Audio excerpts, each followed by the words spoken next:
Good morning students. हम लोग chapter 10 vector के इंपॉर्टेंट एमसीक्यू सॉल्व करने वाले हैं जो गुजरात बोर्ड के द्वारा पूछे गए क्वेश्चंस हैं। इंग्लिश मीडियम के स्टूडेंट को दिक्कत नहीं आएगी। देखिए क्वेश्चंस मैंने गुजराती में लिखा है, लेकिन मैं आप लोगों को मीनिंग बताते हुए चलूंगा। क्या करना है आप लोगों को बिल्कुल भी दिक्कत नहीं आएगा।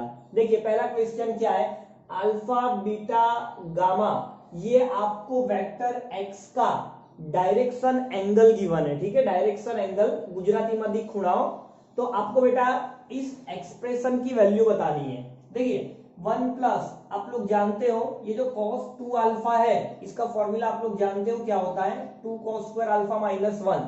मैंने cos के हाफ एंगल का फॉर्मूला अप्लाई किया है, वैसे ही यहां पर मैं हाफ एंगल फॉर्मूला अप्लाई करूंगा तो 2 cos स्क्वायर बीटा माइनस 1, वैसे ही cos 2 गामा में मैं 2 cos स्क्वायर गामा माइनस 1 लिख सकता हूं। अब देखिए पॉजिटिव नेगेटिव कैंसिल कर लीजिए, यहां से आप 2 कॉमन ले लीजिए तो cos square alpha plus cos square beta plus cos square gamma minus 1 and minus 1, ये आपका माइनस 2 हो गया। अब देखिए cos alpha cos beta cos gamma direction cosine होता है, गुजराती में આપણે दिक कोसाइन कहिए છીએ, है ना। तो उनके स्क्वायर का सम क्या होता है, 1 होता है, ये हम लोग जानते हैं। तो यहां पर देखिए 2 माइनस 2 मतलब ये हमें 0 मिलेगा। तो फर्स्ट क्वेश्चन का जो राइट आंसर है वो ऑप्शन ए होगा। देखिए मार्च 2017 में ये क्वेश्चन पूछा गया था, सेकेंड वाला मार्च 2013 में, थर्ड वाला जो क्वेश्चन है वो आपका यहाँ पर लिखना रह गया है, लेकिन वो भी आपका गुजरात बोर्ड के द्वारा पूछा गया क्वेश्चन है। देखिए 4 नंबर वाला जो क्वेश्चन है वो आपका 2013 मार्च में पूछा गया क्वेश्चन है। ये सारे क्वेश्चंस बेटा इंपॉर्टेंट क्वेश्चन है, गुजरात बोर्ड के द्वारा पूछे गए क्वेश्चन है। आपको गुजसेट, गुजरात बोर्ड, है ना, और बाकी के कॉम्पिटिटिव एग्जाम्स में भी काम में लगने वाला है। सेकंड नंबर का क्वेश्चन देखिए, मैं तो स्मार्ट वर्क करूंगा सेकंड नंबर के क्वेश्चन के लिए, मैं पूरा सॉल्व ही नहीं करूंगा। देखिए मेरी ट्रिक देखिए, शॉर्टकट। आपको क्या चाहिए, 17√2 मैग्नीट्यूड होना चाहिए, और ये जो वेक्टर दिया है 0 1 माइनस 1 इसके अपोजिट डायरेक्शन का, है ना, मतलब आपको वो वेक्टर बताना है जो इसके अपोजिट हो और इतना मैग्नीट्यूड रखता हो। तो बेटा अपोजिट का हम लोग यूज कर लेते हैं। देखिए अगर आप देखते हो इस वेक्टर की साइन में तो प्लस प्लस माइनस है, तो अपोजिट में क्या होगा बेटा, माइनस माइनस प्लस। तो सबसे पहले आप देखिए ऑप्शन ए, देखो दो नेगेटिव यहां नहीं है, मतलब ये तो आंसर नहीं है, नेगेटिव नहीं है, नेगेटिव नहीं है। ऑप्शन डी देखिए, देखिए जीरो का तो कोई भी साइन चलेगा, है ना बेटा, जीरो को पॉजिटिव नेगेटिव देने का कोई मतलब नहीं होता है। तो आपको y और z कोऑर्डिनेट ध्यान से देखना है ना। तो आपको क्या चाहिए, नेगेटिव पॉजिटिव। फिर से एक बार देखते हैं, ये पॉजिटिव नेगेटिव है, अपने को नेगेटिव पॉजिटिव चाहिए, cancel, positive negative cancel, positive मतलब कैंसल, अपने को नेगेटिव चाहिए, नेगेटिव पॉजिटिव। देखिए ऑप्शन डी वाला मैच कर रहा है ना। तो मैंने बिना कैलकुलेशन किए, मैंने सिर्फ डायरेक्शन का यूज करके आंसर दे दिया।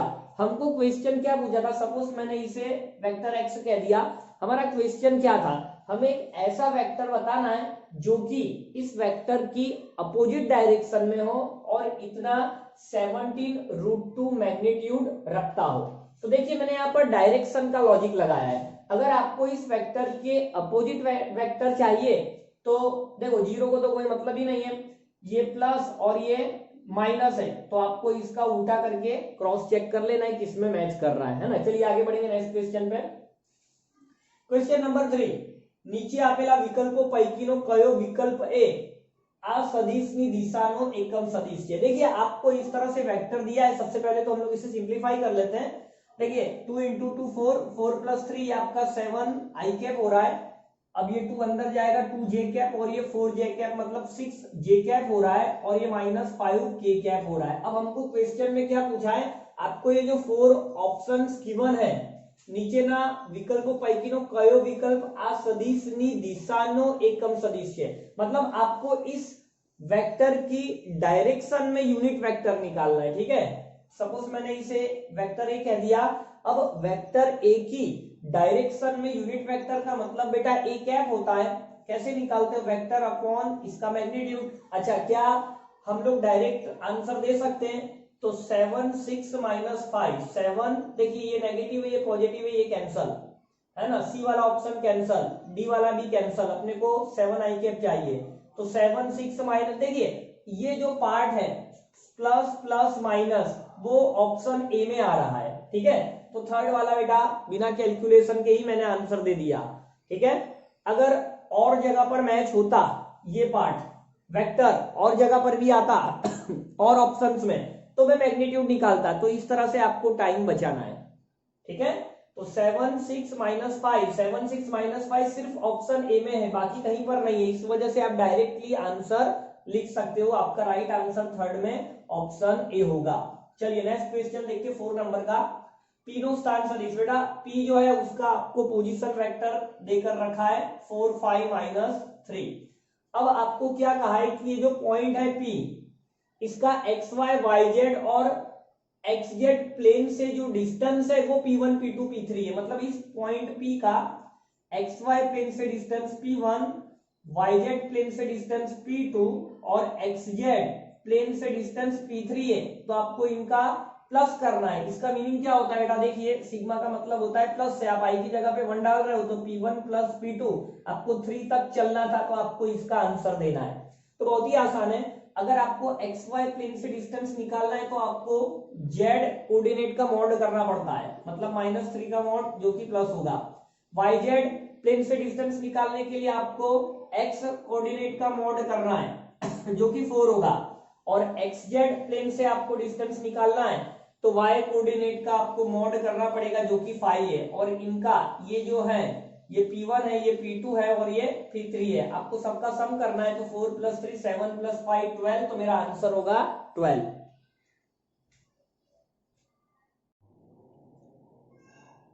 चलिए आगे बढ़ते हैं क्वेश्चन नंबर 5 देख लीजिए। Vector x, vector y, vector z शून्येतर सदिशो छे, मतलब नॉन जीरो वेक्टर है। आपको वेक्टर एक्स और वेक्टर वाई के बीच का एंगल पता है और vector z equal to vector x plus vector y है। देखिए ये क्वेश्चन जुलाई 2017 में पूछा गया क्वेश्चन है, तो आपको ये 4 ऑप्शन में से सही आंसर बताना है। देखिए 6 नंबर वाला जो क्वेश्चन है वो मार्च 2013 में पूछा गया, 7 नंबर मार्च 2013, 8 नंबर मार्च 2013। चलिए हम लोग कंडीशन का यूज करते हैं। आपको क्या दिया है देखिए, आपको जेड वेक्टर जो है vector x plus vector Y given है।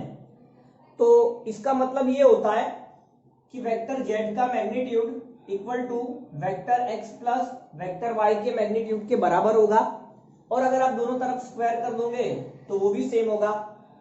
अब आप जानते हो कि vector x plus vector Y के मैग्नीट्यूड का स्क्वायर क्या मिलता है, वेक्टर एक्स के मैग्नीट्यूड का square plus 2x dot Y plus vector Y magnitude square, है ना, ये फॉर्मूला होता है।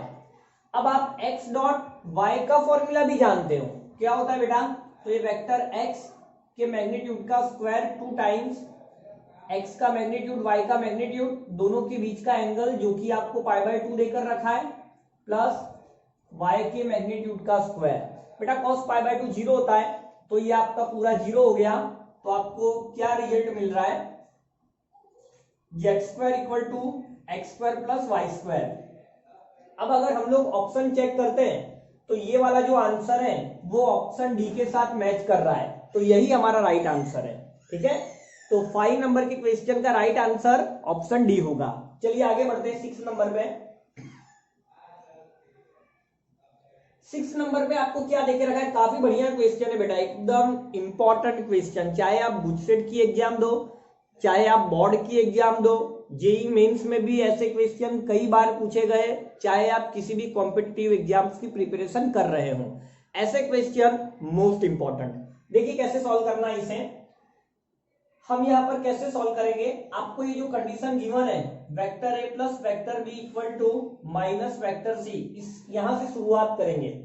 आपको ए बी सी का मैग्नीट्यूड पता है, ये कंडीशन पता है, इसकी वैल्यू निकालनी है, ओके कोई बात नहीं है। तो आप क्या करिए, दोनों तरफ ले लीजिए मैग्नीट्यूड। तो बेटा यहां पर हम एक काम और कर सकते हैं, पहले इस माइनस सी वेक्टर को लेफ्ट साइड पर ले आते हैं तो vector A plus vector B plus vector C equal to 0 vector होगा, है ना। मैंने माइनस सी वेक्टर को लेफ्ट साइड ले लिया। अब आप मैग्नीट्यूड ले लीजिए, तो a plus B plus C का मैग्नीट्यूड और राइट साइड में 0 वेक्टर का मैग्नीट्यूड बेटा 0 होता है, 0 वेक्टर का मैग्नीट्यूड 0 होगा। अब आप दोनों तरफ स्क्वायर भी कर लीजिए, तो 0 का स्क्वायर तो 0 ही होता है। आप इसका फॉर्मूला जानते हो, क्या होता है बेटा, a का स्क्वायर प्लस b का स्क्वायर प्लस c का square plus 2 times a dot b b dot c c dot a equal to 0। Values डाल दीजिए। आपको a की वैल्यू पता है 2, स्क्वायर करने पर 4, b की वैल्यू 4 है, स्क्वायर करने पर 16, c की वैल्यू 1 है, 1 का स्क्वायर 1 होता है, 2 टाइम्स। देखिए ये जो एक्सप्रेशन आपको दिया है a dot B plus B dot C plus C dot A, है ना, हमें इसी की वैल्यू चाहिए, तो ये यहां पर बेटा एज इट इज आपको लिखना रहेगा इक्वल टू 0। देखिए ऐड कर दीजिए, तो ये कितना हो गया 21, उस तरफ जाएगा तो बेटा -21 होगा, 2 मल्टीप्लाई में है तो डिवाइड में होगा, तो यहां पर आंसर -10.5। तो अगर मैं ऑप्शन देखता हूं तो बी वाला ऑप्शन यहां पर मैच कर रहा है, ठीक है। तो क्वेश्चन 6 का राइट आंसर ऑप्शन बी होगा। जेईई मेंस में भी ऐसे क्वेश्चन पूछे गए हैं। चलिए आगे बढ़ते हैं, 7 नंबर के क्वेश्चन में देखते हैं हमें क्या दिया गया है। देखिए 7 नंबर के क्वेश्चन में आपको एक्स वाई का मैग्नीट्यूड 2 है, दोनों के बीच का एंगल थीटा है और इस एक्सप्रेशन की वैल्यू हमें चाहिए। तो हम एक काम करते हैं, स्क्वायर से शुरू करते हैं। Vector X minus vector Y into cos theta के मैग्नीट्यूड का स्क्वायर लेते हैं। अब आप फॉर्मूला जानते हो, इसे कैसे ओपन करना है। ये कैसे ओपन होगा बेटा, तो एक्स का square minus 2 X dot Y cos theta plus Y का स्क्वायर कॉस स्क्वायर। अब आप एक्स डॉट वाई का फॉर्मूला लगा दीजिए, तो क्या होगा बेटा, ये एक्स का मैग्नीट्यूड वाई का मैग्नीट्यूड इंटू कॉस थीटा, है ना, और यहां पर एक कॉस थीटा तो है ही हमारे पास, y square cos square theta. अब आप क्या करेंगे, वैल्यूज डाल दीजिए। तो बेटा ये 2 है तो 2 का स्क्वायर 4 माइनस 2, ये 2 मल्टीप्लाई 2, ये हो गया अपना कॉस स्क्वायर, ओके। 2 का स्क्वायर बेटा 4 कॉस स्क्वायर थीटा। चलिए अब हम लोग इसे क्या करेंगे, 4 minus 2 into 2 4 into 2 minus 8 cos square plus 4 cos square. तो बेटा ये -4 कॉस स्क्वायर हो गया। आप 4 कॉमन ले लीजिए, तो 1 minus cos square, 1 minus cos square का मतलब होता है बेटा साइन स्क्वायर। स्क्वायर हटाएंगे तो वहां पर रूट लगेगा, तो 4 का रूट 2 साइन स्क्वायर का रूट साइन थीटा। तो यही हमारा आंसर होना चाहिए। तो बेटा इस आंसर को अगर मैं मैच करूं 7 नंबर में, तो देखिए ऑप्शन डी के साथ मैच कर रहा है, तो 7 नंबर का जो आंसर है ऑप्शन डी होगा। चलिए आगे बढ़ते हैं 8 नंबर के क्वेश्चन पर। देखिए 8 नंबर के क्वेश्चन में हमें क्या दिया गया है, काफी आसान क्वेश्चन है बेटा ये। तो ये वेक्टर का सदिश -4 -2 4 9 2 1 1 परनो प्रक्षेप सदिश जड़ाओ। बेटा अगर मैं इस वेक्टर को a बोल दूं -4 -2 4 और इस वेक्टर को b बोल दूं 2 1 1, तो हमें क्या करना है, इस वेक्टर का इस वेक्टर पर प्रोजेक्शन वेक्टर बताना है बेटा, है ना। तो क्या होता है फॉर्मूला, देखिए 2 तरह के क्वेश्चंस पूछे जाते हैं। पहले तो projection of vector A on vector B, सदिश ए नो सदिश बी पर नो प्रक्षेप। अगर आपको इतना कहा जाए तो a dot B upon magnitude of B लिखना है, लेकिन अगर आपके क्वेश्चन में यहां पर वेक्टर लिख कर देते हैं, मतलब ओनली प्रोजेक्शन नहीं, प्रोजेक्शन वेक्टर, वेक्टर ए, ठीक है, वेक्टर ए का वेक्टर बी पर प्रोजेक्शन वेक्टर अगर कहा जाए, तो आप क्या करेंगे बेटा, फॉर्मूला में चेंज, आपको यहां पर बी कैप कर देना है, ओके, बस इतना याद रखना है। अब बी कैप का मतलब होता है वेक्टर बी अपॉन मैग्नीट्यूड। अब ये 2 बार आ रहा है तो इसी को हम लोग लिख सकते हैं square, okay. A dot B कर दीजिए, तो यहां पर डॉट प्रोडक्ट क्या होगा बेटा, ए डॉट बी, ये -8 ये -2 ये +4, तो कितना आंसर मिलेगा यहां पर -6। तो यहां मैंने -6 ले लिया। वेक्टर बी का मैग्नीट्यूड निकालना है तो अंडर रूट 2 का स्क्वायर 4, 1 का स्क्वायर 1, 1 का स्क्वायर 1, ये हो गया 6, लेकिन स्क्वायर करना था तो रूट 6 का स्क्वायर हमें 6 मिलेगा। वेक्टर बी लिखना पड़ेगा, तो बेटा वेक्टर बी क्या है 2 1 1, ये कैंसल हुआ, माइनस अंदर मल्टीप्लाई कर दीजिए, -2 -1 -1। तो अगर मैं 8 नंबर का ऑप्शन देखता हूं तो देखिए ऑप्शन बी हमारा राइट आंसर है।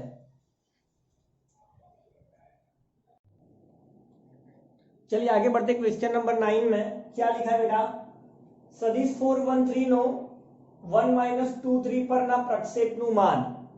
इंग्लिश मीडियम के स्टूडेंट्स को बता देते हैं बेटा, आपको ये जो वेक्टर दिया है 4 1 3, मैंने इसे ए बोल दिया, आपको दूसरा वेक्टर दिया है बी 1 - 2 3, तो आपको वेक्टर ए का वेक्टर बी पर प्रोजेक्शन का मैग्नीट्यूड बताना है। ठीक है, वेक्टर ए का वेक्टर बी पर प्रोजेक्शन मैग्नीट्यूड कितना होगा वो बताना है। देखिए कैसे हम लोग निकालते हैं, पहले तो फॉर्मूला क्या है हम लोग जानते हैं, projection of vector A on vector B क्या होता है, A dot B upon magnitude of B. अब हमें पूरे का मैग्नीट्यूड लेना है, इस तरह से क्वेश्चन पूछा गया है। ये क्वेश्चन कब पूछा था, तो मार्च 2014 में। चलिए ए डॉट बी क्या होगा, 4 1 जा 4, 1 इंटू -2, 3 इंटू 3, 9 हो गया, divided by magnitude of vector B, तो 1 का स्क्वायर -2 का स्क्वायर 3 का स्क्वायर, और पूरा पॉजिटिव आंसर देना है क्योंकि मैग्नीट्यूड कभी भी नेगेटिव नहीं होता है। तो ये कितना आंसर देगा, देखिए 9 + 4 13, 13 - 2 11 बाय अंडर रूट 14। तो अब अगर मैं ऑप्शन देखता हूं तो देखिए ये जो आंसर है वो ऑप्शन डी में दिखाई दे रहा है। ओके, तो काफी आसान क्वेश्चन था। चलिए 10 नंबर का क्वेश्चन देखते हैं क्या लिखा हुआ है।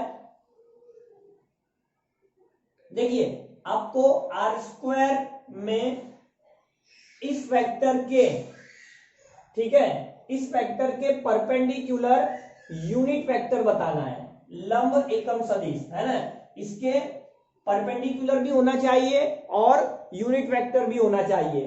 तो देखिए यहां पर मैं पूरा कैलकुलेशन नहीं करूंगा, मैं ऑप्शन की मदद से आंसर दूंगा। देखिए परपेंडिकुलर का मतलब क्या होता है, डॉट प्रोडक्ट 0। अगर मैं इस वेक्टर का पहले वाले से डॉट प्रोडक्ट करता हूं तो 3, देखिए मैं यहां पर लिख ही देता हूं, ये 3 - 4 है, डॉट ऑप्शन ए क्या है 3/5 - 4/5। तो देखिए कितना आंसर दे रहा है, 3 into 3 9/5 minus plus 16/5 not equal to 0। इसका मतलब ऑप्शन ए आंसर नहीं हो सकता है। आप लोग कंडीशन जानते हो, अगर दो वेक्टर परपेंडिकुलर हो तो बेटा डॉट प्रोडक्ट 0 होता है। गुजराती में આપણે કહીએ બે સદિશો લંબ હોય તો અદિશ ગુણાકાર શૂન્ય થાય। चलिए बी वाला ऑप्शन देखते हैं। अब बी वाले ऑप्शन में क्या दिया है, -4/5 एंड -3/5। चलिए इसका आंसर देखिए क्या होता है, तो 4 3 या 12 मतलब -12/5 माइनस प्लस 12/5। बेटा ये तो 0 मिल गया, पॉजिटिव नेगेटिव, तो इसका मतलब वेक्टर बी ऑप्शन में जो वेक्टर है वो हमारा आंसर हो सकता है। लेकिन अब हमें यूनिट वेक्टर भी चेक करना है, मतलब इसका मैग्नीट्यूड 1 होना चाहिए। तो अगर आप मैग्नीट्यूड निकालते हो अंडर रूट 4 का स्क्वायर 16, 5 का स्क्वायर 25, -3 का स्क्वायर 9, 5 का स्क्वायर 25, देखिए आंसर 1 आ रहा है। मतलब ये एक यूनिट वेक्टर है क्योंकि इसका मैग्नीट्यूड 1 हो रहा है, और ये वाला वेक्टर इसको परपेंडिकुलर भी है क्योंकि डॉट प्रोडक्ट 0 हो रहा है। तो कुल मिलाकर के क्वेश्चन 10 में हमारा जो राइट आंसर है वो ऑप्शन बी होगा। चलिए क्वेश्चन नंबर 11 देखते हैं। वापस बेटा सेम टू सेम क्वेश्चन। अब खाली डेटा आपको क्या चेंज किया गया है कि यहाँ पर 3 4 है, यहाँ पर -4 था। ठीक है, तो आप हम लोग सेम प्रोसेस से करने वाले हैं, मतलब हम लोग ऑप्शन की मदद से राइट आंसर देंगे। तो देखिए 11 नंबर में अगर मैं ऑप्शन ए को, है ना, 11 नंबर का आंसर ए ऑप्शन को अगर मैं डॉट प्रोडक्ट करवाता हूं तो देखिए 4 इंटू 3 कितना हो गया बेटा। देखिए दोनों पॉजिटिव पॉजिटिव है तो 0 नहीं होगा, ऑप्शन ए तो वैसे भी नहीं होगा। चलिए ऑप्शन बी पर आ जाइए। -4/5 को 3 से मल्टीप्लाई किया तो -12/5 हुआ, और 4 को 3/5 से मल्टीप्लाई किया तो 12/5 हुआ, मतलब ये 0 हो गया। और अगर आप यहां पर मैग्नीट्यूड लेते हो इसका तो वो भी 1 हो रहा है, तो 11 नंबर में भी राइट आंसर ऑप्शन बी होगा। ठीक है, 10 और 11 दोनों में बी ऑप्शन। चलिए 12 नंबर का देखिए, काफी आसान है। आपको x माइनस वाई का मैग्नीट्यूड चाहिए। मैं स्क्वायर से शुरू कर रहा हूं, आप फॉर्मूला जानते हो क्या होता है, ये X square minus 2 X dot Y plus Y square. आप एक्स डॉट वाई का फॉर्मूला भी जानते हो, क्या होता है बेटा, magnitude of X magnitude of Y into cos theta, और यहाँ पर वाई स्क्वायर है। देखिए यहाँ पर हमें क्वेश्चन के अंदर vector x perpendicular vector y, मतलब थीटा 90 है, cos 90 0, तो ये पूरा 0 हो गया। अब ये दो यूनिट वेक्टर है, तो ये 1 और ये 1, आंसर 2, स्क्वायर हटाओगे तो रूट लगेगा, तो बेटा 12 नंबर का जो आंसर है √2, मतलब ऑप्शन ए हमारा राइट आंसर होगा। चलिए 13 नंबर में देखिए, काफी आसान क्वेश्चन है बेटा 13 नंबर वाला। Component of vector A on vector B, इसका मैग्नीट्यूड लेना है, तो प्रोजेक्शन वाला ही फॉर्मूला है, कोई खास बड़ी बात इसमें नहीं है। Projection of vector A on vector B कैसे निकालते हैं हम लोग, A dot B by magnitude of B, पूरा मैग्नीट्यूड, मतलब पॉजिटिव आंसर देना है आपको। ए डॉट बी देखिए -3 इंटू 1 -3, 1 -1, 0 का डॉट, यहाँ पे 0 को -1 से मल्टीप्लाई किया 0 मिला। बी का मैग्नीट्यूड लेना है अंडर रूट 1 + 1 + 1, तो -4/√3। तो अगर मैं, अच्छा पूरा मैग्नीट्यूड था तो ये आपको 4/√3, 4/√3 का मतलब 13 नंबर का जो राइट आंसर है वो ऑप्शन बी होगा। दूसरी बात मैं आप लोगों को बता दूं कि ये मैग्नीट्यूड है तो नेगेटिव आंसर कभी भी नहीं आएगा, ये बात अपने दिमाग में बैठा लीजिए। मतलब ऑप्शन ए और ऑप्शन सी वैसे भी कैंसिल है क्योंकि यहाँ पर माइनस दिया हुआ है। अगर आपके पास एग्जाम में टाइम कम बच रहा है तो आप इतना तो श्योर हो ही गए हो कि ए और सी में से ये दोनों तो आंसर बिल्कुल भी नहीं है। अगर राइट आंसर कुछ होगा तो वो बी या डी होगा। तो अगर आपके पास टाइम कम है तो आप यहाँ पर तुक्का लगा सकते हो बी या डी का। देखिए 50-50 हो गया है तो मेरे हिसाब से रिस्क ले लेना चाहिए। तो बेटा ये हमारा पार्ट 1 है, इसका पार्ट 2 जो है उसकी लिंक मैंने डिस्क्रिप्शन बॉक्स में डाली हुई है, तो यहां से हम लोगों ने कंटिन्यू पार्ट 2 में किया है, मतलब क्वेश्चन नंबर 14 से, तो आप वो भी देख लेना। बाय।